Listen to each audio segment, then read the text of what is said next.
Hi dears, welcome back to ഡാർച്ച talks. ഇന്ന് ഞാൻ വന്നിരിക്കുന്നത് ഒരു ടിപ്പുമായിട്ടാണ്. നമുക്ക് ഭയങ്കര യൂസ്ഫുൾ ആവുന്ന ഒരു ടിപ്പാണ്. നമ്മൾ മിക്കവാറും ഉപയോഗിക്കുന്നത് ലെതറിൻ്റെയൊക്കെ ചെരുപ്പായിരിക്കും. ആണുങ്ങൾ മാത്രമല്ല, പെണ്ണുങ്ങളും ലെതറിൻ്റെ ചപ്പലൊക്കെ യൂസ് ചെയ്യാറുണ്ട്.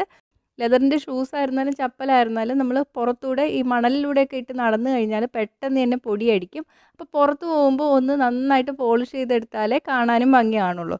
നമ്മൾ പുറത്ത് പോകാൻ നേരത്തായിരിക്കും പെട്ടെന്ന് ചെരുപ്പെടുത്ത് നോക്കുമ്പോൾ പൊടി പിടിച്ചിരിക്കുന്നത്.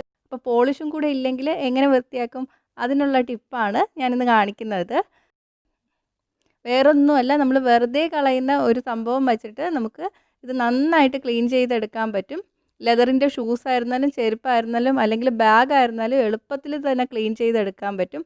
ബാഗ് ആയിരുന്നാലും നമ്മൾ കുറേ നാൾ യൂസ് ചെയ്യാതെ ഒരു സ്ഥലത്ത് വെച്ചിരുന്നാൽ പൊടി പിടിച്ച് കേടാവാറാണ് പതിവ്. അപ്പോൾ ഇതെല്ലാം നമുക്ക് നന്നായിട്ട് ക്ലീൻ ചെയ്തെടുക്കാം. അതിന് വേണ്ടിയിട്ട് നമുക്ക് വേണ്ടത് പഴമാണ്. പഴം ഫുള്ള് വേണ്ട കേട്ടോ.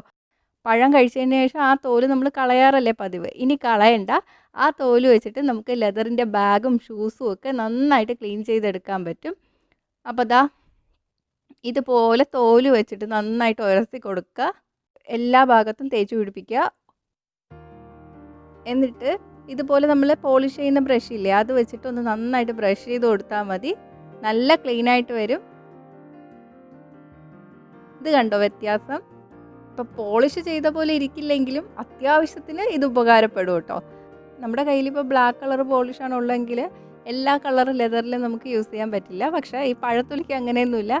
ഏത് കളറുള്ള ലെതറിൽ വേണമെങ്കിലും യൂസ് ചെയ്യാൻ പറ്റും. അപ്പോൾ ഒന്ന് ട്രൈ ചെയ്ത് നോക്കുക.